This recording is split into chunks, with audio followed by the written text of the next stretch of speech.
स्वागत है।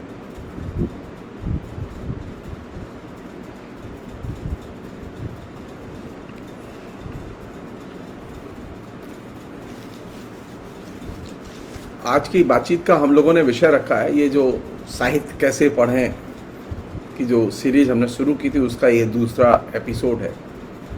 इसमें विषय रखा है कि तमिल भक्ति साहित्य के मूल्यांकन की समस्याएं और हिंदी का भक्ति साहित्य। पिछली बार मैंने ये सवाल उठाया था कि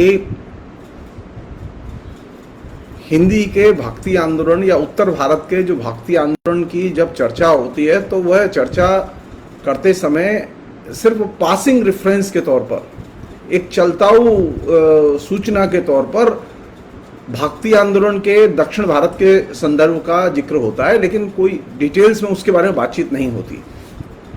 और हमने अपनी जो पूरी तैयारी इस पूरी श्रृंखला के लिए की है उसमें हम पहले दक्षिण भारत के भक्ति साहित्य के बारे में बातचीत करेंगे और उसका ये दूसरा एपिसोड है। जो हमने पिछली बार जो बहुत सारी बातें उठाई थी उसी सिलसिले में ये दूसरा एपिसोड है। भक्ति साहित्य पर बात करते समय ये चीज ध्यान रहनी चाहिए कि जैसा कि मैंने पिछली बार कहा था कि बौद्धों और जैनों के साथ में बहुत तीखा और उग्र किस्म का विचारधारात्मक संघर्ष दक्षिण भारत में हुआ। अब मुश्किल क्या है कि अंबेडकर के आने के बाद अचानक पॉलिटिकल एटमॉस्फेयर जो नॉर्थ इंडिया का है वो बुद्ध की महिमा और बुद्ध की भक्ति में एक वर्ग पूरी तरह से डूब गया है। उसमें बहुत सारे दलित लेखक, दलित इंटेलेक्चुअल्स और दलितों का एक बड़ा हिस्सा शामिल है। ये वे लोग हैं जो कि बुद्ध की कोई भी आलोचना सुनने के और देखने के, बुद्ध धर्म की कोई भी आलोचना देखने और सुनने के लिए तैयार नहीं है। तो भक्ति आंदोलन का कोई संतुलित परिप्रेक्ष्य बनेगा कैसे? भक्ति आंदोलन का संतुलित परिप्रेक्ष्य बनाने के लिए जरूरी है कि आप बुद्ध धर्म के बारे में, आप बुद्ध धर्म के जो विभिन्न पंथ थे उनके बारे में आप एक क्रिटिकल नजरिया विकसित करें, आलोचनात्मक दृष्टिकोण विकसित करें। जब हम भक्ति आंदोलन की बात कर रहे हैं और भक्ति आंदोलन के संदर्भ में जब दक्षिण में यह बात उठी कि शिव भक्तों ने और वैष्णव भक्तों ने बड़े पैमाने पर वहां विरोध किया, तो यह चिंता स्वाभाविक है, यह सवाल उठना स्वाभाविक है कि आखिर बौद्ध धर्म में क्या ऐसा चल रहा था जिसकी वजह से प्रतिवाद करना पड़ा। बाद में मैं यह भी बताऊंगा कैसे बौद्ध धर्म की कुछ अच्छी चीजें दक्षिण के भक्ति आंदोलन ने ली। लेकिन असल चीज यह है कि हम बौद्ध धर्म को क्रिटिकली देखने के लिए तैयार हैं कि नहीं है। हम हिंदू धर्म की आलोचना करने के लिए तैयार हैं, हिंदू धर्म की तीखी आलोचना करने के लिए तैयार हैं, लेकिन बौद्ध धर्म की तीखी आलोचना करते ही कुछ लोग नाराज हो जाते हैं। सवाल तो उठेगा ही, सवाल तो उठेगा कि क्या भीमराव अंबेडकर ने बौद्ध धर्म की जो तमाम किस्म की जो गड़बड़ियां थी उनकी आलोचना विकसित की? भीमराव अंबेडकर ने एकदम उन तमाम किस्म के जो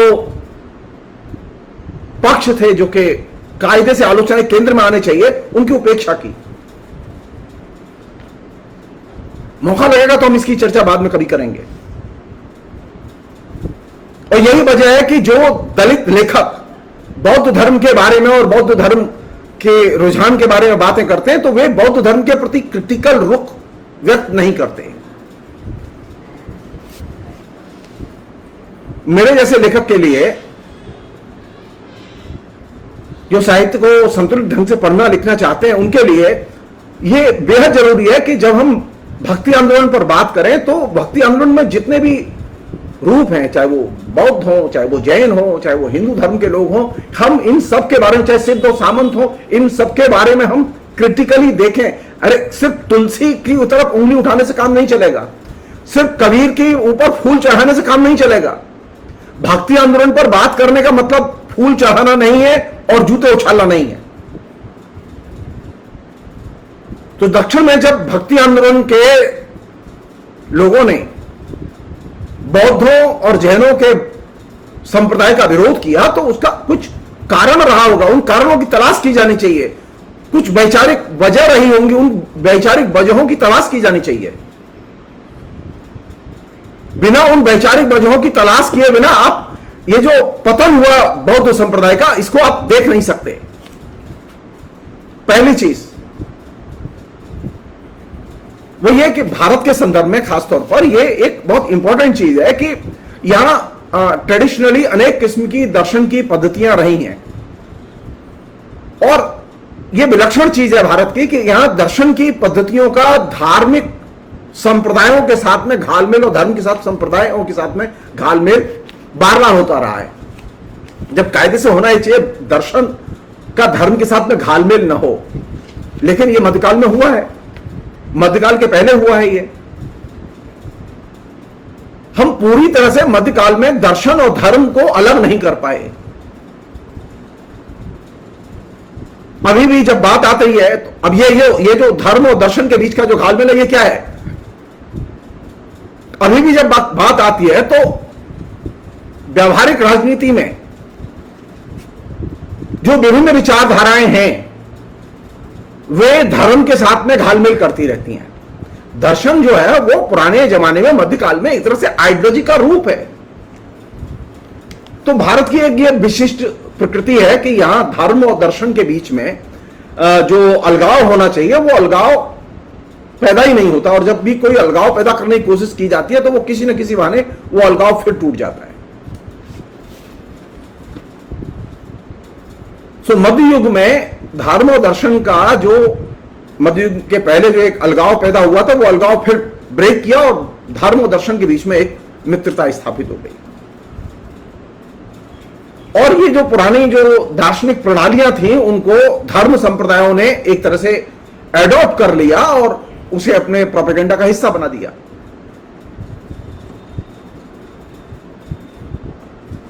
मसलन दर्शन के साथ में ये अनुष्ठान का, व्रत का, उपवास का, पूजा का कोई संबंध नहीं है, लेकिन धर्म तो ये पूजा, प्रतिष्ठा, अनुष्ठान, यज्ञ, हवन इनके बिना रह नहीं सकता। और दूसरी भारत की विशेषता यह है कि भारत में कोई भी धर्म या संप्रदाय पैदा हो वो बिना अनुष्ठान के रह नहीं सकता। कोई भी संप्रदाय जन्म ले उसे किसी न किसी रूप में धार्मिक अनुष्ठानों की परंपरा में अपने को जोड़ना पड़ता है और जाना पड़ता है। ये एक बहुत ही जैसे कहें कि मुश्किल जगह है।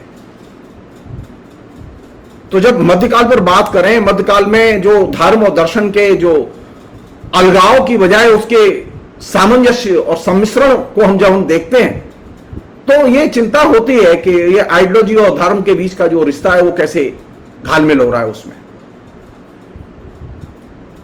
तो भारत की जो दो खास विशेषताएं हैं जो कि दिमाग में रहनी चाहिए मध्यकाल की, वो ये कि धर्म और दर्शन के बीच में, धर्म के संप्रदाय और दार्शनिक मतवादों के बीच में जो सह संबंध है, आदान प्रदान है, एक दूसरे में घुल मिल जाने की जो आदत है, ये बहुत बड़ी एक चुनौती है। दूसरी चुनौती यह है कि कोई भी आप धर्म मानते हो वो बिना अनुष्ठान के और बिना प्रतीकों के वो संपन्न नहीं होता। दिलचस्प है ये कि स्वयं भगवान जो है बुद्ध, वो ईश्वर की सत्ता नहीं मानते थे। उन्होंने ईश्वर की सत्ता को अस्वीकार किया। लेकिन बुद्ध के साथ क्या हुआ? महायान संप्रदाय के लोगों ने अल्टीमेटली महात्मा बुद्ध को देवताओं का देवता बना दिया। महात्मा बुद्ध ने स्वयं आत्मा जैसी कोई चीज होती है, परमात्मा जैसी कोई चीज होती है, इन दोनों का निषेध किया था। लेकिन महायान के लोगों ने बोधिसत्व के नाम से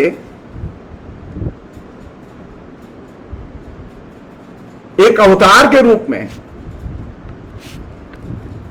साक्य मुनि बुद्ध को अवतार के तौर पर प्रतिष्ठित कर दिया, उनकी पूजा होने लगी।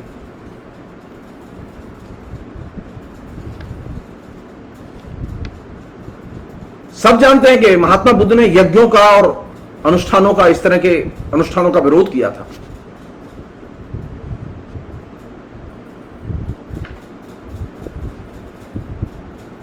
और इस बात पर जोर दिया था कि मनुष्य की जो मोक्ष है वो यज्ञों से नहीं होगी, वो धार्मिक अनुष्ठानों से नहीं होगी, बल्कि मनुष्य की मोक्ष तभी होगी जबकि वह उसके गुणों के आधार पर उसकी मोक्ष होगी। लेकिन जो महायान संप्रदाय के लोग आए, उन महायान संप्रदाय के लोगों ने महात्मा बुद्ध के इस नजरिए को एक सिरे से उलट दिया और उन्होंने इस बात पर जोर दिया कि मनुष्य की मोक्ष गुणों के आधार पर नहीं, बल्कि मोक्षदाता भगवान बुद्ध, अमर बुद्ध की कृपा पर निर्भर है।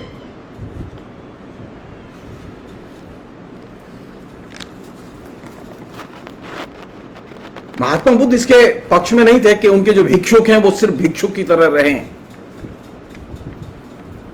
वे सन्यासी की तरह रहे, वो इसके पक्ष में नहीं थे। बल्कि महात्मा बुद्ध का यह मानना था कि सामाजिक न्याय और सामाजिक सुधार,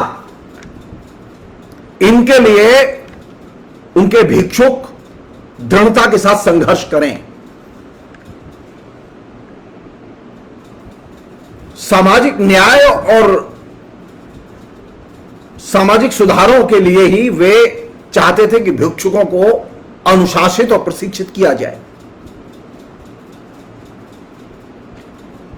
लेकिन महायान के लोगों ने तो इन भिक्षुकों को इस लक्ष्य से ही हटा दिया और कहा और इस पर जोर दिया कि भिक्षुक का लक्ष्य क्या है? भिक्षुक का लक्ष्य है कि वह इस जगत का पूर्ण परित्याग करे, ये संसार उसके लिए नहीं है और वो सन्यासी की तरह रहे। तो ये महायान के लोगों ने जो बौद्ध धर्म में जो ये हिरासशील प्रवृत्तियां आरंभ की,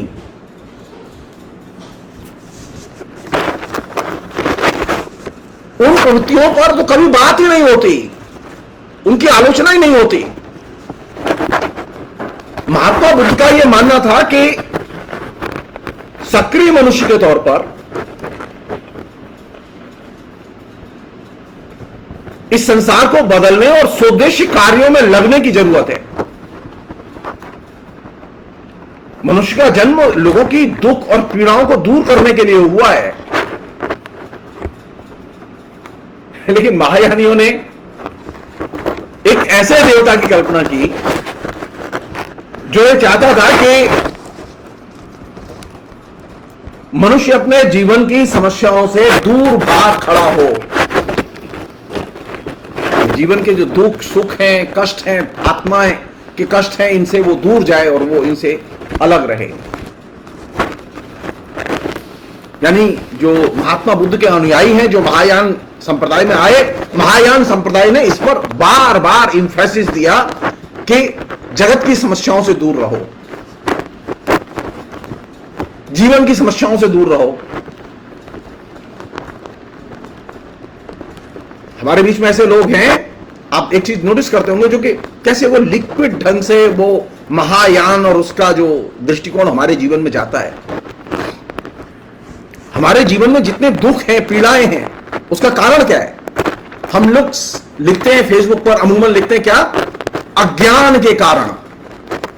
ये पहले महायानी लोग थे जिन्होंने इस बात पर जोर दिया कि जीवन में जो कष्ट हैं, जो पीड़ाएं हैं, वो इसलिए हैं क्योंकि लोग अज्ञानी हैं। जबकि महात्मा बुद्ध का मानना यह नहीं था। महात्मा बुद्ध का मानना यह था कि जीवन में जो पीड़ाएं हैं, जो दुख है, उसका कारण है समाज में विषमताएं और असंगतियां हैं। तो एक अच्छे भिक्षुक का काम यह है कि वह इन असंगतियों और विषमताओं को चुनौती दे लेकिन महायानियों ने इसको बदल दिया और उन्होंने जोर दिया इस बात पर कि ये अज्ञानता की वजह से, हम लोग भी लिखते हैं फेसबुक पर, और ये चीज अब हिंदू धर्म के लिए भी मुफीद है, एक साधारण आदमी के लिए भी मुफीद है कि वो यही लिखे कि अज्ञान की वजह से ये हो रहा है। अरे अज्ञान की वजह से कोई चीज नहीं घट रही है समाज में। अज्ञान की वजह से न तो आपके यहां महंगाई आ रही है, न अज्ञान की वजह से नरेंद्र मोदी सत्ता में आए हैं, न अज्ञान की वजह से गरीब गरीब है और अमीर अमीर है, बल्कि सामाजिक असंगतियों और विषमताओं के कारण ये सारी चीजें घट रही हैं। तो बुद्ध के जो दृष्टिकोण में जो ये डिपार्चर था जिसे कि महायानियों ने पैदा किया, इस डिपार्चर को, इस वैचारिक परिवर्तन को जब तक हम समझेंगे नहीं, बौद्ध धर्म के प्रति आलोचनात्मक दृष्टिकोण विकसित नहीं करेंगे, तब तक तो बात बनेगी नहीं। क्यों बौद्ध धर्म का विरोध किया लोगों ने, यह सवाल बार बार उठेगा। अगर बौद्ध धर्म सामाजिक सुधार का धर्म था तो आर्यवान संतों को इनका विरोध नहीं करना चाहिए था, वैष्णव और शैव परंपरा के संतों को इनका विरोध नहीं करना चाहिए था। लेकिन बात तो इतनी सीधी सरल नहीं थी। महायानियों ने बुद्ध की धारणाओं को, जो बुनियादी धारणाएं थी, उन बुनियादी धारणाओं को एक सिरे से बदल दिया।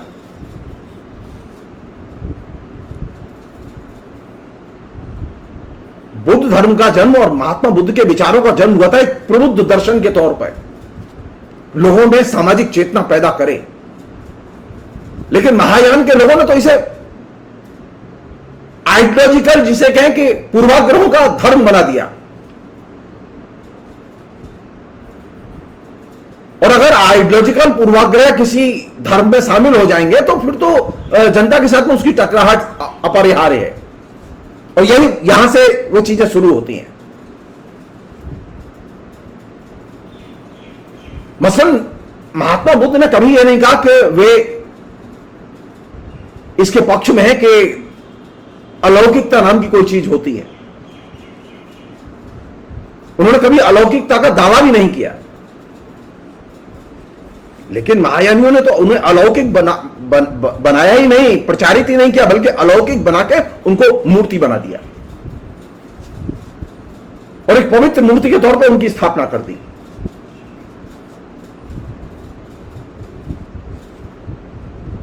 तो जब आपने महात्मा बुद्ध को अलौकिक बना के मूर्ति बना दिया तो सबसे बड़ी कैजुअलिटी किसकी हुई? महात्मा बुद्ध पहचाने जाते थे तर्क की वजह से, वो हर चीज को तर्क की कसौटी पर कसते थे। तो जिस दिन महात्मा बुद्ध को आपने मूर्ति बनाया, अलौकिक बनाया, देवता बनाया, उसी दिन आपने तर्क की हत्या कर दी। और यह तर्क की हत्या, तर्क की विदाई बुद्ध धर्म से किसने शुरू की? महायानियों ने शुरू की।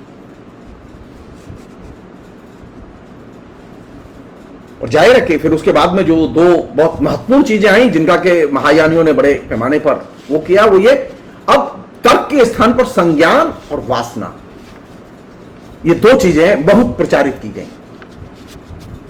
और ये संज्ञान और वासना के प्रचार के साथ ही बुद्ध धर्म में अंधविश्वासों के लिए रास्ता खोल दिया गया।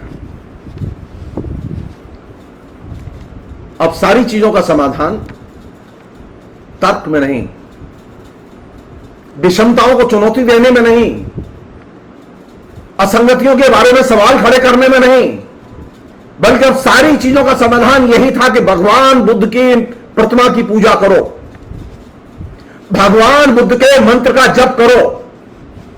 और यही वह जगह थी जो कि जहां से बुद्ध धर्म का ह्रास शुरू हुआ, और यही वह जगह थी जहां से कि राजा महाराजा उन लोगों ने बौद्ध धर्म को संरक्षण दिया। सैकड़ों बौद्ध विहार बनाने में राजा महाराजाओं ने मदद की, क्योंकि बौद्ध धर्म का जो पूरा का पूरा तर्क शास्त्र था, उस तर्क शास्त्र को समझने के लिए जिस बुद्धि की जरूरत है, जिस विवेक की जरूरत है, उस बुद्धि और विवेक को तो हमने कभी इस्तेमाल ही नहीं किया। महात्मा बुद्ध का मतलब था तर्क, महात्मा बुद्ध का मतलब मूर्ति नहीं था, महात्मा बुद्ध का मतलब मूर्ति पूजा नहीं था। लेकिन महायानियों ने महात्मा बुद्ध को तर्क की जगह से अपदस्थ करके मूर्ति में कन्वर्ट कर दिया। और जब आपने मूर्ति में कन्वर्ट किया तो उसका एक, जैसा कि मैंने कहा कि आपने संज्ञान और वासना के जरिए फिर अंधविश्वासों का पूरा सिलसिला चल निकला। और इसके लिए पहले से भारत में ऑलरेडी ट्रेडिशन उपलब्ध था। एक वर्ग था जो अंधविश्वासों पर चलता था।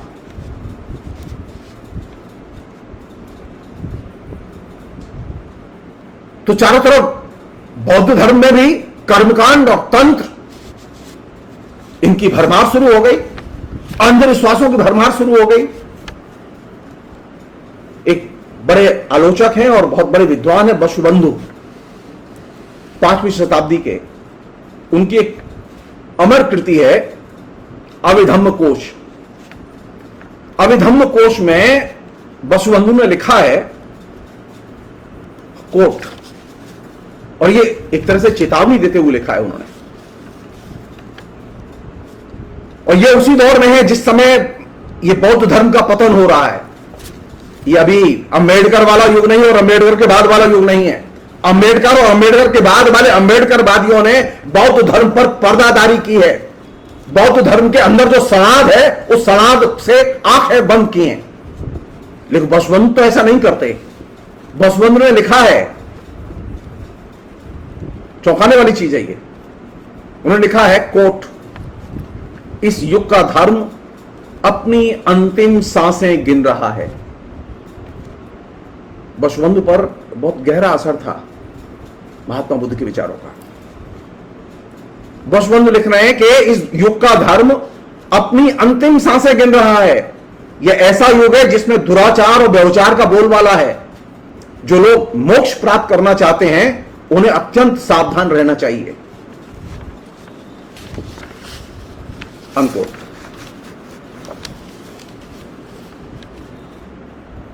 बौद्ध धर्म के बारे में कौन लिख रहा है? ये बसुबंधु लिख रहा है 5वीं शताब्दी में कि बौद्ध धर्म अंतिम सांसें गिन रहा है। क्यों गिन रहा है? क्योंकि उसमें दुराचार और व्यभिचार का बोलबाला है। तो जो लोग ये कहते हैं कि बौद्ध धर्म महान है, वे बौद्ध धर्म को अनक्रिटिकली देखते हैं। दक्षिण भारत के जो संत थे उन्होंने अनक्रिटिकली नहीं देखा था। उस दौर के जो इंटेलेक्चुअल्स थे उन्होंने बौद्ध धर्म को अनक्रिटिकली नहीं देखा था। यहां तक कि नवजागरण के जो हिंदू धर्म के प्रणेता थे, पुरोधा थे, उन्होंने भी अनक्रिटिकली नहीं देखा। बौद्ध धर्म को अनक्रिटिकली देखने की परंपरा शुरू की अंबेडकर ने। अफसोस की बात है, राहुल सांकृत्यायन के अनक्रिटिकली बौद्ध धर्म पर चर्चा नहीं है। राहुल सांकृत्यायन बहुत ही निर्मम आलोचना विकसित करते हैं बौद्ध धर्म की। राहुल सांकृत्यायन भी बौद्ध थे, मार्क्सवाद छोड़ के बौद्ध बने।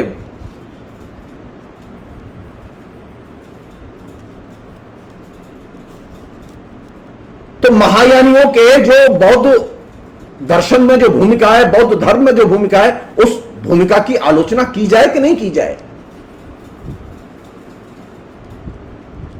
तो महायानियों ने जादू टोना इन सबका विकास किया और तंत्र का भी विकास किया। और इसका क्लाइमैक्स था नालंदा विश्वविद्यालय और तक्षशिला विश्वविद्यालय में तंत्र के विभाग खोले गए। जादू टोना की शिक्षा की अनिवार्य व्यवस्था की गई। अब हर विषय के विद्यार्थी को तंत्र शिक्षा लेनी जरूरी थी।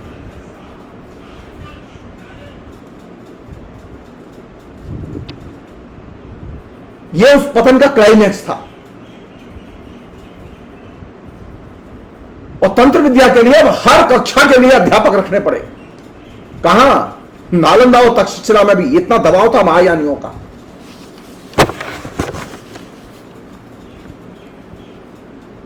एक और भी चीज है जो कि बौद्ध धर्म में ही है। बौद्ध धर्म में जो तंत्र के पक्षधर थे वो वज्रयानी थे। उनका जो सहज ज्ञान है वो उसका एक बहुत ही महत्वपूर्ण हिस्सा है। ये जो सहजयानी थे वज्रयानियों में, ये तंत्र के अद्भुत अनुयायी थे और प्रवक्ता थे। इनकी तांत्रिक क्रियाओं में बड़ी गहरी दिलचस्पी थी। देवताओं देवियों की पूजा करने की इनके पास में विस्तृत पद्धति थी। उनकी रूपरेखाएं थी, उनकी रेखाकृतियां थी।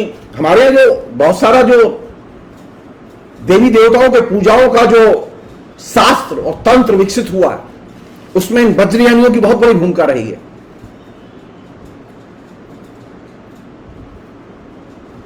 इन वज्रयानियों के पास में प्रत्येक देवी देवता के बारे में गाथाएं थी, मंत्र थे, चित्र थे, विभिन्न मुद्राएं थी जिनके जरिए वो पूजा करते थे। रहस्यमय वृत्त थे और चौकोर खींचे जाने वाली तमाम किस्म की दूसरी जो योग की प्रणालियां थी वे भी थी, जिनका वे सहारा लेते थे। यहां तक कि उनके यहां यौनी और गैर यौनी संबंधी जो तांत्रिक क्रियाएं थी, उनकी भी उपासना पद्धति की व्यवस्था थी।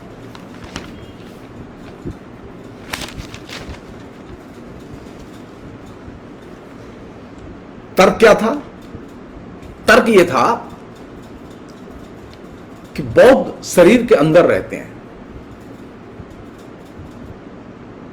और इसलिए बुद्धत्व को प्राप्त करना है तो हठ योग के जरिए प्राप्त किया जा सकता है। और वज्रयानियों ने जैसे एक नई थ्योरी, जिसे हम शून्य की थ्योरी कहते हैं, वज्रयानी थे जिन्होंने शून्य के सिद्धांत को निर्मित किया। वे हर चीज की कल्पना शून्य में करते थे। ईश्वर की मूर्ति, पूजा की सामग्री, मंत्र, मुद्राएं, संगीत, भाव भंगिमाएं, नाच, पुजारी, ये सब शून्य माने जाते थे। उन्होंने एक और चीज पैदा की जिसने कि हिंदू धर्म और बाकी धर्म को बहुत दूर तक प्रभावित किया, भारतीय समाज को बहुत दूर तक प्रभावित किया, इवन भक्ति आंदोलन को बहुत दूर तक प्रभावित किया। उन्होंने जो सबसे महत्वपूर्ण चीज की, जो कि सबसे खराब चीज थी, उनका मनुष्य को देवता बनकर ही देवता की पूजा करनी चाहिए। अब ये जो घट घट में जो राम बसते हैं ना, ये जो घट घट में राम बसते हैं, ये घट घट में राम बसने वाली धारणा सबसे पहले वज्रयानी थे कि भगवान हम सब में है। ये वज्रयानी थे सबसे पहले जिन्होंने भारतीय परंपरा में इस धारणा का प्रतिपादन किया कि आप देवता बनकर ही देवता की पूजा कर सकते हैं, देवता बनकर ही देवता की पूजा करनी चाहिए। यदि कोई मनुष्य बिना देवता बने देवता की पूजा करता है तो उसको पूजा का फल नहीं मिलता। इसलिए यू फील कि तुम भी देवता हो, तब तुम देवी की पूजा करो। यू फील कि तुम भी देवता हो, तब तुम देवता की पूजा करो। यही वजह है कि वे लोग ये कहते थे कि देवता बन के अगर आप देवता की पूजा करेंगे तो आपको आनंद मिलेगा। और हिंदू धर्म ने इस चीज को बड़े पैमाने पर कैश किया।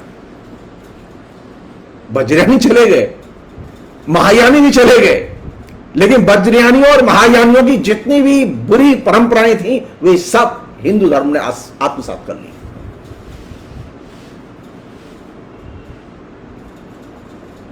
क्योंकि आपको शून्य में विलीन होकर ही बुद्धत्व की प्राप्ति होती है। ये जो वज्रयानी थे, इनके फेमस पंच मकार,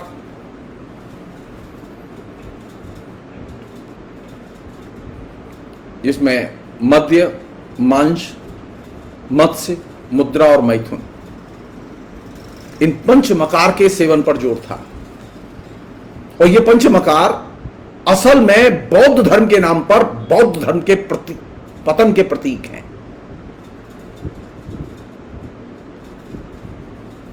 मैं सीरियस हूं इस बात पर कि जो अंबेडकरवादी हैं, जो कि बुद्ध को अनक्रिटिकली देखते हैं, वे कम से कम वज्रयानियों और महायानियों के जो डिकेडेंट कल्चर के रूप हैं, जो हिरासशील वैल्यूज हैं, जो हिरासशील दृष्टिकोण है, जिसका महात्मा बुद्ध के बुनियादी दृष्टिकोण से कोई संबंध नहीं है, क्या उसका उन्होंने कोई क्रिटिक, आलोचनात्मक कोई दृष्टिकोण उसके बारे में विकसित किया? नहीं। क्यों?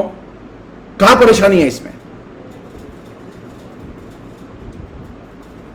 बुद्ध क्या अनक्रिटिकली देखने की चीज है? बुद्ध ने क्या यह विचार दिया था कि बिना तर्क के मानो? महात्मा बुद्ध ने कहा था हर विषय पर संदेह करो, हर चीज पर संदेह करो, हर चीज पर सवाल करो। तर्क प्रमुख था।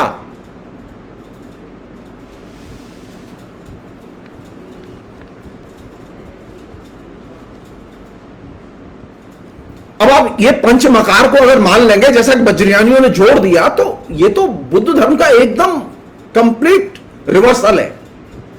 महात्मा बुद्ध ने भिक्षुओं को नैतिकता के और शुद्ध आचरण के प्रति एकदम निष्ठावान रहने की शिक्षा दी थी कि जो भिक्षुक बनेंगे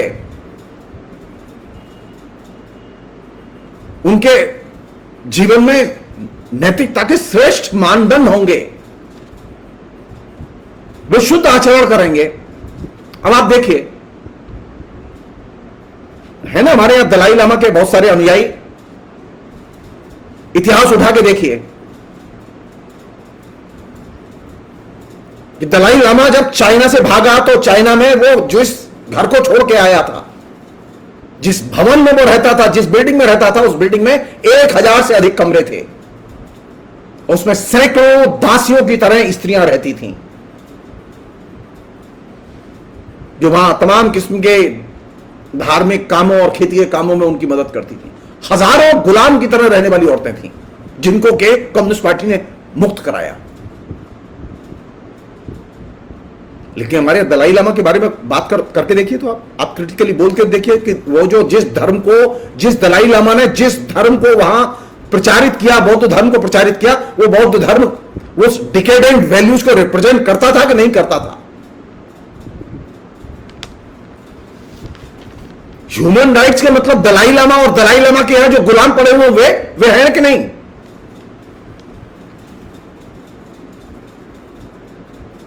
तो मूल बात यह है कि बौद्ध धर्म के प्रति क्या हमारे पास में कोई एक आलोचनात्मक विवेक, आलोचनात्मक नजरिया है कि नहीं? आलोचनात्मक नजरिए में दलाई लामा और उनका जो पंथ है वह भी आता है। आलोचनात्मक नजरिए में वे लोग भी आते हैं जो श्रीलंका में है, वे लोग भी आते हैं जो म्यांमार में है, जो हिंदू, जो गैर बौद्धों के ऊपर जो अत्याचार कर रहे हैं। सबसे ज्यादा सिंगलियों ने, जो कि बौद्ध धर्म के अनुयायी थे, उनमें बड़ी संख्या में, उन लोगों ने सबसे ज्यादा किस पर अत्याचार किया? तमिलों पर अत्याचार किया। हजारों तमिल मार दिए। अहिंसा का धर्म था, वो हिंसा के धर्म में बदल गया। म्यांमार में रोहिंग्या मुसलमानों, लाखों रोहिंग्या मुसलमानों को बेघर कर दिया, सैकड़ों लोग मौत के घाट उतार दिए गए।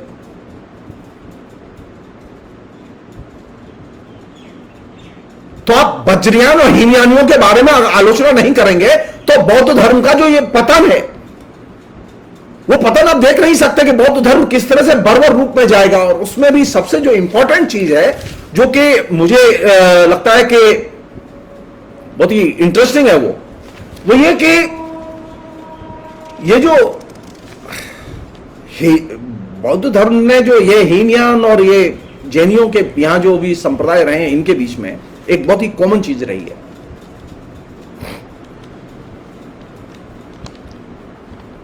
पहले मैं इसकी चर्चा करूं, ये जो वज्रयानी थे, इन वज्रयानियों ने कैसे इस पूरे के पूरे पंचमकार के जरिए महात्मा बुद्ध ने जिस नैतिकता की, जिस श्रेष्ठ जीवन मूल्यों की वकालत की थी, उनके आचरण की भिक्षुओं से वकालत की थी, उसको एकदम उलट दिया। और इसके चलते, ये पंचमकार के चलते अनेक किस्म के जघन्य अपराध बौद्ध धर्म के अंदर हुए। और यही वह जगह थी जहां से बौद्ध धर्म के कंप्लीट पतन का रास्ता तैयार हुआ। विवेकानंद, जिनके बारे में हम सब लोग जानते हैं, विवेकानंद बहुत ही सुलझे हुए आदमी, और बौद्ध की, महात्मा बुद्ध की उन्होंने विचारों की बड़ी प्रशंसा की है। महात्मा बुद्ध को बहुत मानते थे विवेकानंद। विवेकानंद ने जो महात्मा बुद्ध के बारे में लिखा है, उनके अनुयायियों के बारे में लिखा है, वो बहुत ही महत्वपूर्ण है। उन्होंने लिखा है, कोट, विवेकानंद ने कहा कि अपनी अद्भुत नैतिक क्षमता के बावजूद बौद्ध धर्म अत्यंत मूर्ति भंजक था और उसकी बहुत सी शक्ति मात्र नकारात्मक प्रयत्नों में बिखर जाती थी। फलतः उस देश का ही पतन हुआ जिसमें वह जन्मा था। उसके जो अवशेष बचे रहे वे अंधविश्वासों और कर्मकांडों से भरपूर थे। ये कर्मकांड उससे कहीं ज्यादा भद्दे थे जिन्हें दबाने का बौद्ध धर्म ने प्रयत्न किया था। यद्यपि वेदों में पशु बलि को वे आंशिक रूप से खत्म करने में सफल हुए, किंतु उसने देश को मंदिरों, मूर्तियों और चिन्हों और संतों की हड्डियों से पाट दिया। सबसे बढ़कर यह कि आर्यों, मंगोलों और आदिवासियों की जो उसने खिचड़ी तैयार की, उसके जरिए अचेतन रूप से उसने कई किस्म के बीभत्स वामाचारों के लिए रास्ता तैयार किया। यही कारण है कि महात्मा बुद्ध की शिक्षाओं के इस विकृत रूप को श्री शंकराचार्य और उनके सन्यासी दल को इस देश से खदेड़ने के लिए प्रयत्न करना पड़ा। अब ये वो परिदृश्य है जिसमें के पूरे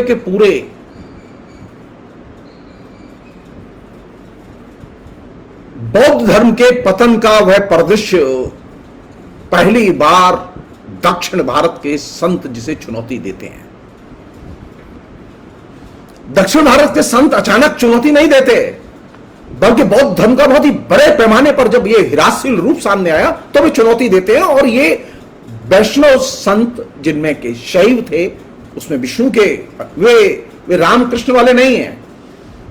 वहां जो परंपरा है भक्ति आंदोलन की, वो परंपरा एकदम उत्तर भारत के भक्ति आंदोलन की परंपरा से एकदम भिन्न है। उत्तर भारत में भक्ति आंदोलन ने न बौद्धों को चुनौती दी, न जैनियों को चुनौती दी।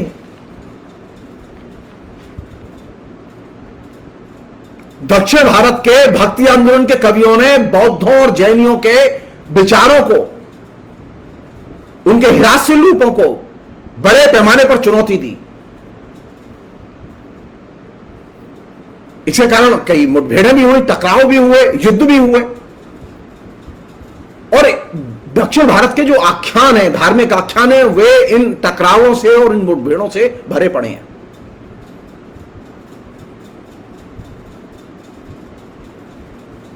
ये जो भक्त कवि थे, ये भक्त कवि वैसे ही थे जैसे कि यहां नॉर्थ इंडिया में थे। ये अपनी कविताएं गाते थे, लोगों के बीच में जाते थे, जगह जगह जाके वो अपनी कविताएं सुनाते थे, तो जनता में बहुत एप्रिशिएट किए जाते थे। और उन्होंने जनता को बौद्ध धर्म और जैन धर्म की जो हिरासशील प्रवृत्तियां और इनके जो हिरासशील रूप हैं उनके बारे में शिक्षित किया, उनके खिलाफ में संघर्ष चलाया एक तरह से। और पैरेलल, जैसा कि सब लोग जानते हैं कि इनको संरक्षण था, बौद्धों को पल्लव शासकों का संरक्षण था, तो पल्लव शासकों का पतन भी हुआ और चालुक्य वंश का उदय हुआ। और चालुक्य वंश के शासकों ने वैष्णव धर्म को स्वीकार किया।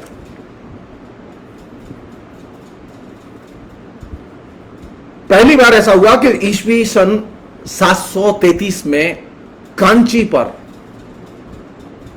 वैष्णव धर्म का एकाधिकार हुआ, और यह बहुत बड़ी उपलब्धि थी। इसको हिंदू धर्म की विजय के रूप में भी देखा गया। ये वो हिंदू धर्म नहीं है जिस हिंदू धर्म की वकालत आरएसएस वाले करते हैं, क्योंकि आरएसएस वालों का कोई लेना देना नहीं। आरएसएस वालों ने तो बाकायदा, अगर मुझसे पूछें तो आरएसएस की ब्यूटी है कि आरएसएस ने तो बौद्ध धर्म के ये हिरासशील जो रूप है उनका भी इस्तेमाल कर लिया। मैंने एक बार फेसबुक लाइव में कहा भी था कि लेह लद्दाख की सीट जहां बौद्ध बड़ी संख्या में है, वे कम्युनल पार्टी के साथ चले गए बड़ी संख्या में।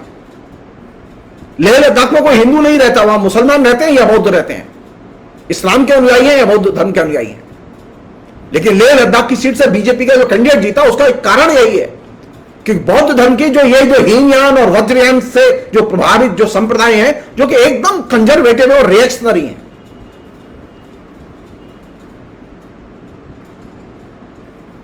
जैन संप्रदायों को गहरी चुनौती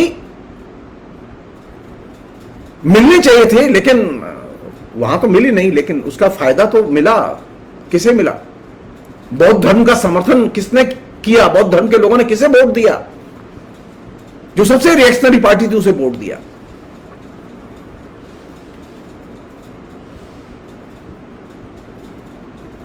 एक और चीज है, जैसे मैंने वसुबंधु का नाम लिया आपसे, वो ये कि वसुबंधु के अलावा एक दूसरे व्यक्ति थे जो कि बहुत बड़े आलोचक हैं उस दौर के, और कुमारिल भट्ट। कुमारिल भट्ट ने बहुत विस्तार से बौद्ध के इस हिरासशील रूप को गंभीर चुनौती दी है और एक तरह से घृणा के रूप में लिखा है उसके बारे में।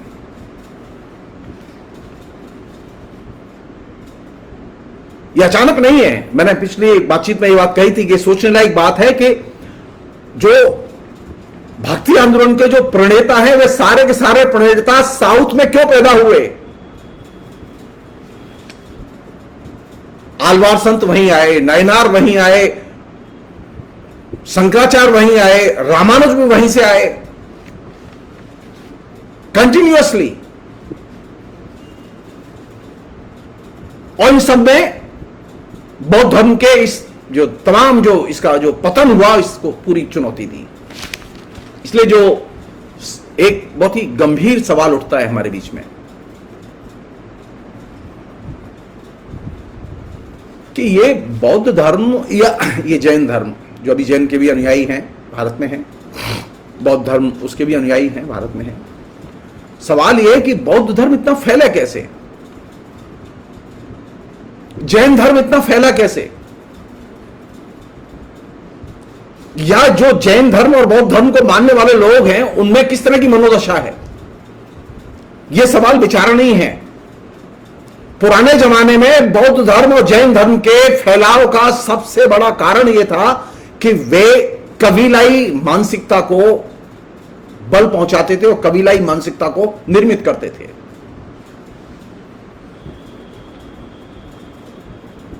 और यही वजह है कि बौद्ध पंथियों में और जैन पंथियों में एक टिपिकल किस्म की कबीलाई मानसिकता मिलती है।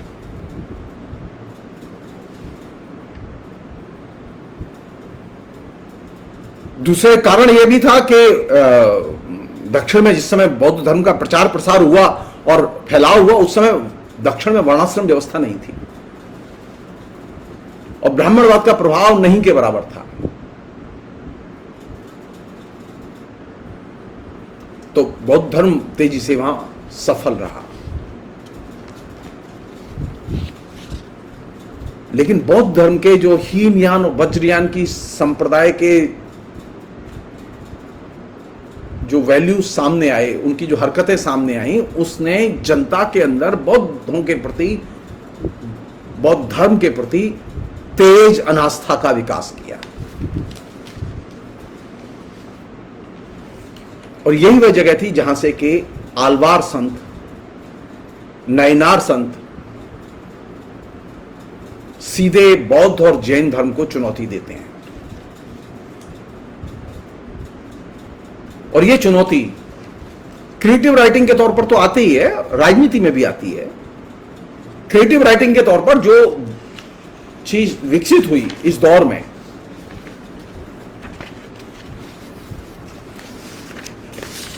वो क्या थी? जो दिव्य प्रबंध नाम की जो पुस्तक जो 8 खंडों में उपलब्ध है,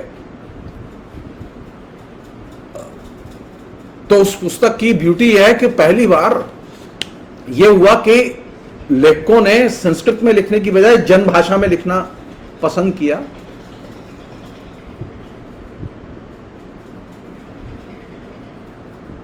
और जनभाषा में लिखते समय उन्होंने संस्कृत के काव्य शास्त्र के नियमों का पालन नहीं किया। उन्होंने उसके लिए उस दौर में तमिल में अलग से पैरेलल साहित्य सिद्धांत की भी विकसित की।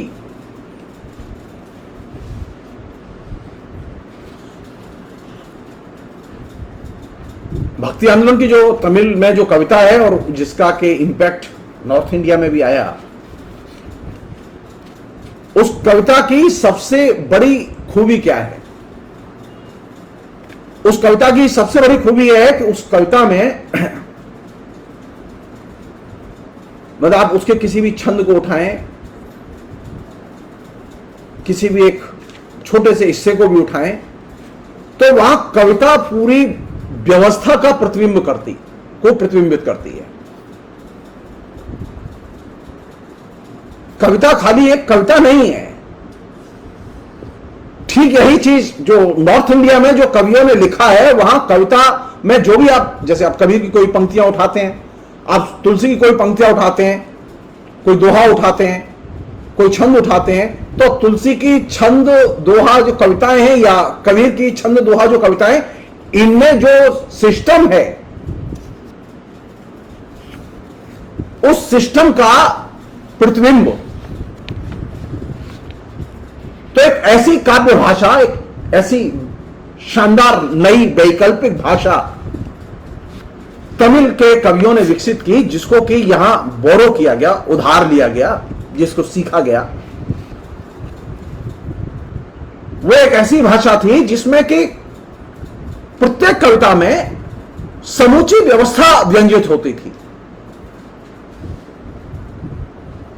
अब वो चाहे वो पंक्ति वही हो जिस पर कि बार बार लोग कहते हैं ढोल गवार शुद्ध पशुनारी, ये सब ताड़न के अधिकारी, ये एक व्यवस्था को प्रतिबिंबित करने वाली पंक्तियां हैं।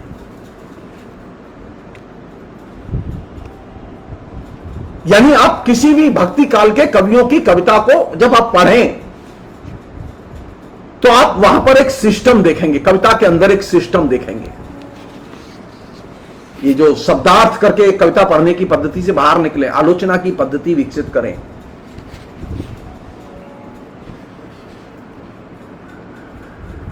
और दिलचस्प बात यह है कि ये जो सिस्टम है प्रत्येक कविता में, उसके साथ साथ एक और चीज है कि ये किसी एक बड़ी थीम से जुड़ी हुई चीजें हैं। यानी वो जो कविता है जिसमें कि सिस्टम व्यंजित हो रहा है, वह किसी बड़ी थीम से जुड़ा हुआ है।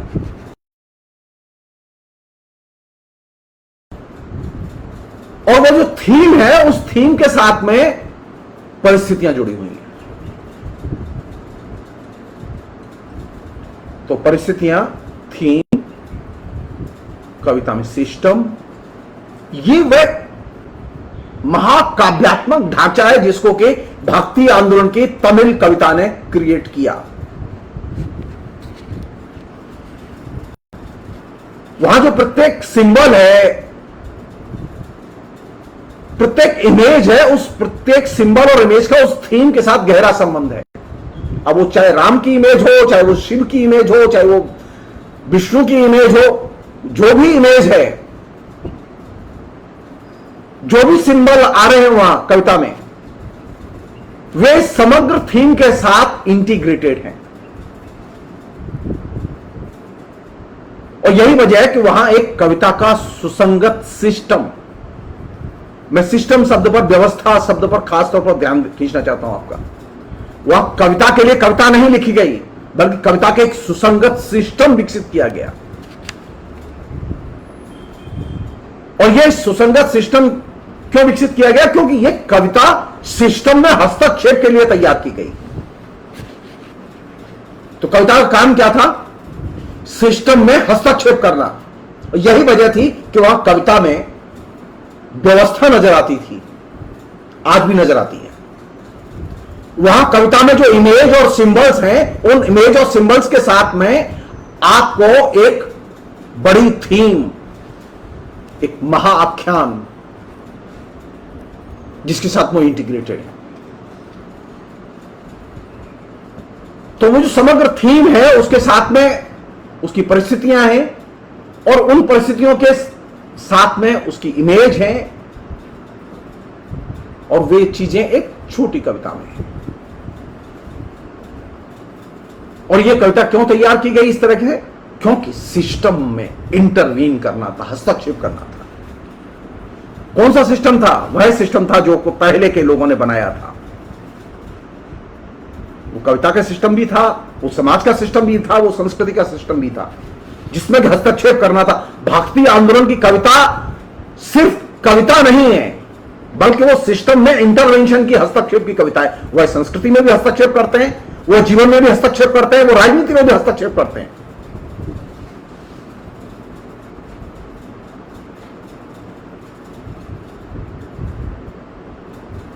वे अपनी कविता में ऐसी भाषा का इस्तेमाल करते हैं जिस भाषा को स्कॉलर इस्तेमाल नहीं करते। जो विद्वानों की भाषा है वो उस कविता की भाषा नहीं है, बल्कि वे उस भाषा का इस्तेमाल करते हैं जिसे कि जनसाधारण की भाषा कहते हैं। इसलिए ये कविता सृजनात्मक तौर पर ज्यादा ताकतवर है और ये अपने को एलीट से, अविजन से अपने को अलग करती है। और यही वह चीज थी जो कि उत्तर भारत की हिंदी की कविता में भी बाद में विकसित हुई। लेकिन इसके सबसे बड़े प्रयोगकर्ता, पुरस्कर्ता तो तमिल साहित्य के लेखक थे, भक्ति आंदोलन के लेखक थे। और ये एक और चीज थी जिसके कारण वो कविता बहुत ही इंपॉर्टेंट कविता है, जो कि तमिल में लिखी गई है। तो वहां सांस्कृतिक और भाषिक संरचनाएं कविता में इंटीग्रेटेड है। ये सांस्कृतिक और भाषिक संरचनाएं उसी तरह से कबीर में अलग तरीके से भोजपुरी की भाषा और उसकी संस्कृति की संरचनाएं इंटीग्रेटेड है। अवधी की संरचनाएं और संस्कृति जायसी के यहां और तुलसी के यहां इंटीग्रेटेड है। वही स्थिति ब्रजभाषाई कवियों की है। तो ये जो कविता का जो स्ट्रक्चर है, ये स्ट्रक्चर खाली काव्य भाषा की समस्या नहीं है, बल्कि वहां संस्कृति और भाषिक संरचनाएं एक दूसरे के साथ में अंतर्ग्रथित रूप में चली आई है। और ये परंपरा सैकड़ों वर्ष के अभ्यास से निर्मित थी।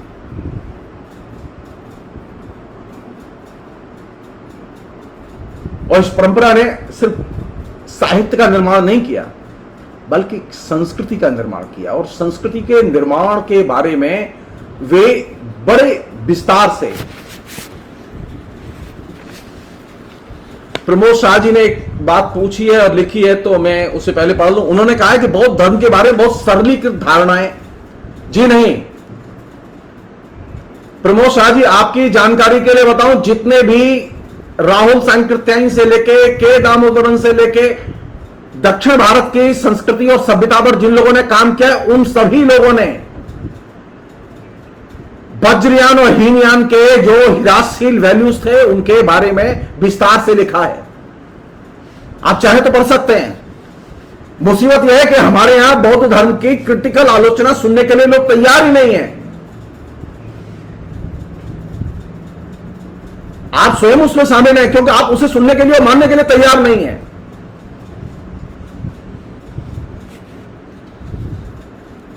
आप हमारी मत मानिए, आप कम से कम राहुल सांकृत्यायन की तो मान लीजिए। बौद्ध धर्म का पतन का कारण था हीनयान और महायान की हिरासशील प्रवृत्तियां। और यह अनडिस्प्यूटेड फैक्ट है। यह अनडिस्प्यूटेड फैक्ट है कि तक्षशिला और नालंदा विश्वविद्यालय में तंत्र की अनिवार्य शिक्षा को हर विषय में अनिवार्य किया गया। यह अनडिस्प्यूटेड फैक्ट है। और आपको लगता है कि ये सरलीकृत धारणाएं हैं, ये सामान्य चीजें हैं, इन्हें ऐसे ही कहा जा रहा है? जी नहीं। एक और चीज है, ये हिंदू धर्म में जो तंत्रवाद है, ये तो बाद में आया, ये ध्यान लीजिए आप। हिंदू धर्म का तंत्रवाद और उसका असर दूसरे तरह से, इसकी चर्चा बाद में कर लेंगे।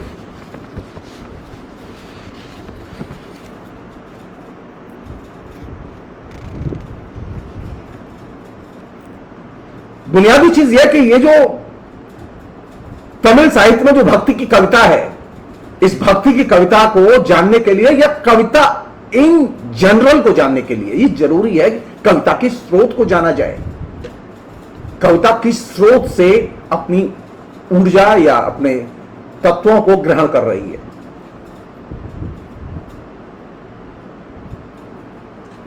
चूंकि भक्ति आंदोलन में कवियों ने अपनी कविता में सिस्टम की व्याख्या सिस्टम के प्रति हस्तक्षेप को अपना विषय बनाया, तो यह जरूरी है कि हम सिस्टम को जानें। कविता पर लिखते समय, कविता पर पढ़ते समय, कविता पर जानते समय हम सिस्टम को जानें। और हमारे यहां तो अभी हालत इतनी खराब है कि लोग पूंजीवाद को जानते नहीं है, पूंजीवाद को समझना नहीं चाहते, सामंतवाद को जानते नहीं है, सामंतवाद को समझना नहीं चाहते, लेकिन वे अधिकार के साथ तुलसी के बारे में बोलेंगे, वे अधिकार के साथ कबीर के बारे में बोलेंगे, वे अधिकार के साथ नागार्जुन के बारे में बोलेंगे। तो सिस्टम को जाने बिना आप कविता पर बोल नहीं सकते। लेकिन हमारे यहां तो एक परंपरा चल निकली है, हमें व्यवस्था के बारे में जानना नहीं है, हम कविता के बारे में जानते हैं और कविता की शब्दार्थ व्याख्या करेंगे। जी नहीं, भक्ति आंदोलन के कवियों ने जो पहली, साउथ के कवियों ने जो पहली चीज क्रिएट की वो ये कि अगर कविता को जानना है और कविता को बदलना है तो सिस्टम को जानो और कविता को सिस्टम के खिलाफ हस्तक्षेप का औजार बनाओ।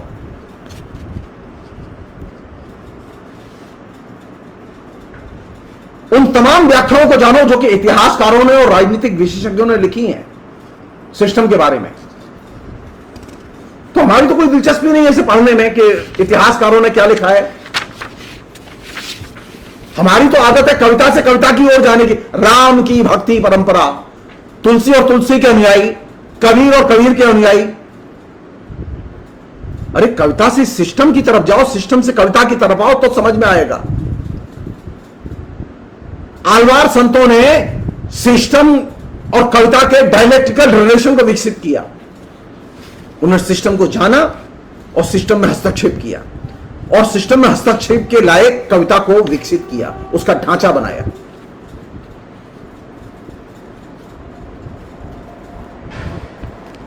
एक और चीज है वो ये कि जो सिस्टम की व्याख्या करते हैं वे, उनके पास परफेक्ट व्याख्या कभी नहीं होती, वो इम्परफेक्ट व्याख्या होती है और वहीं से असल में उसे संपूर्ण करने का काम या उसे आगे ले जाने का काम शुरू होता है।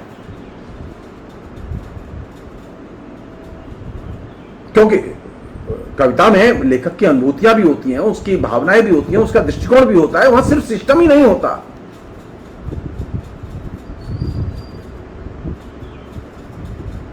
कविता में ज्योग्राफी भी होती है, जातिगत भिन्नताएं और जातिगत गुण भी होते हैं।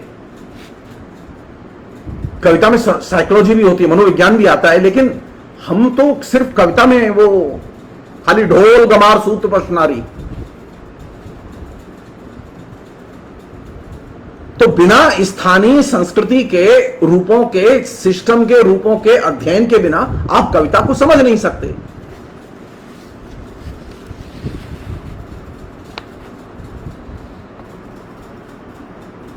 हमारे यहां कविता की आलोचना और व्याख्या का जो रूप रहा है, इसकी चर्चा मैं बाद में करूंगा। मैं सिर्फ अंत में सिर्फ एक बात कहना चाहता हूं, वो ये कि कविता जो दक्षिण में लिखी गई, तमिल में लिखी गई, खासतौर पर तमिल में लिखी गई कविता ने जो एक ग्रैंड नरेटिव, एक महाआख्यान, एक महाभाषा, जो काव्य की भाषा विकसित की, वो काव्य की भाषा पहले कभी नहीं थी। वो पहली बार वो भाषा आई जिसे हम लोग जन भाषा में कविता को कहते हैं। वो पहली बार एक ऐसा आख्यान आया जिसमें कि जन भाषा में पहली बार सिस्टम को दाखिल किया गया कविता में। पहली बार एक पूरा का पूरा स्ट्रक्चर नए ढंग से कविता का बनाया गया। यहां व्यवस्था भी थी, यहां थीम भी थी, यहां इमेज भी थी, यहां चरित्र भी थे, यहां सांस्कृतिक वैचारिक जो व्यवस्था के रूप हैं उनको चुनौती देने वाले रूप भी थे। और इस अर्थ में ये आधुनिक कविता की पूर्ववर्ती कविता है। आधुनिक कविता ने बहुत कुछ इससे सीखा है। आधुनिक कविता में बहुत कुछ इसका असर है। सिस्टम में इंटरवेंशन करने की जो प्रवृत्ति है, सिस्टम के खिलाफ लिखने की जो प्रवृत्ति है, ये प्रवृत्ति सबसे पहले आलवार संतों ने, दक्षिण के तमिल के लेखकों ने हमें दी।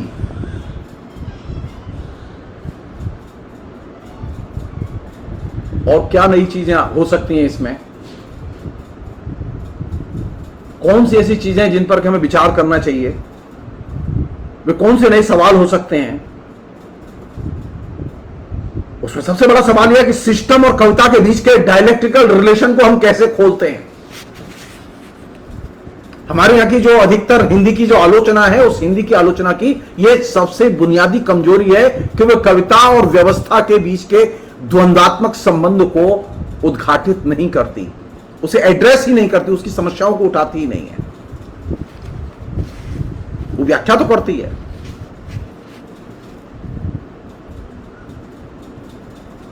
तो कविता और व्यवस्था के बीच में कोई डायलेक्टिकल रिलेशन है कि नहीं है, यह बुनियादी समस्या है। और यह बुनियादी समस्या किसने खड़ी की?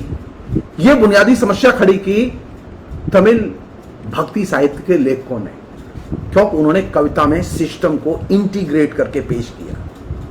उन्होंने जो छंद लिखे, उन्होंने जो दोहे लिखे, उन्होंने जिन काव्य रूपों का निर्माण किया, उनके प्रत्येक काव्य रूप के साथ में व्यवस्था इंटीग्रेटेड है। आप 4 पंक्तियां पढ़िए, 6 पंक्तियां पढ़िए, आपको वहां व्यवस्था मिलेगी। सवाल यह है कि क्या व्यवस्था के बिना कविता पढ़ी जा सकती है? क्या व्यवस्था से आंख बंद करके कविता पढ़ी जा सकती है? क्या सामाजिक राजनीतिक व्यवस्था से विरक्त होकर कविता पढ़ी जा सकती है, कविता लिखी जा सकती है? जी नहीं। और यही वह बड़ी चीज थी जिसने कि एक बड़े राजनीतिक परिवर्तन की कविता के तौर पर भक्ति आंदोलन की कविता को कन्वर्ट किया। और ये दक्षिण के आलवार संतों की बहुत बड़ी उपलब्धि थी, क्योंकि वे जैन और बौद्ध धर्म के जो आइडियोलॉजिकल जो मूल चिंताएं थी, जो नए जो रूप उनके पैदा हुए थे, उन सबको वो चुनौती देते हैं एक सिरे से। फिर मैं रिपीट कर रहा हूं, सोचें लोग कि रामानुज दक्षिण में ही क्यों पैदा हुए, कोई रामानुज हिंदी भाषी क्षेत्र में क्यों नहीं पैदा हुआ, कोई शंकराचार्य हिंदी भाषी क्षेत्र में क्यों नहीं पैदा हुआ, कोई आलवार संत पहले हिंदी में क्यों नहीं पैदा हुआ, आलवार संत दक्षिण में क्यों पैदा हुए, नैनार संत दक्षिण में ही क्यों पैदा हुए, वे पहले यहां होते। बेहतर तो यह होता कि 5वीं 4वीं शताब्दी में, 6ठी शताब्दी में भक्ति आंदोलन उत्तर भारत में शुरू होता, फिर दक्षिण भारत में जाता। सवाल तो उठेगा, सवाल तो उठेगा, क्योंकि आप उस सवाल को क्रिटिकली देखना नहीं चाहते, क्योंकि बौद्ध धर्म के हिरासशील रूप उनकी जब तक आप क्रिटिकल समीक्षा नहीं करेंगे, बौद्ध धर्म के पतन को आप समझ नहीं सकते। आज सारी दुनिया में बौद्ध धर्म पीस का धर्म नहीं है, वो कागज पर है खाली पीस का धर्म। जो बौद्ध के मत को मानने वाले राष्ट्र हैं, जहां बौद्ध धर्म का जिन देशों में वर्चस्व है, वहां अधिकतर हिंसा और लोगों के ऊपर जुल्म, ये सामान्य चीजें हैं।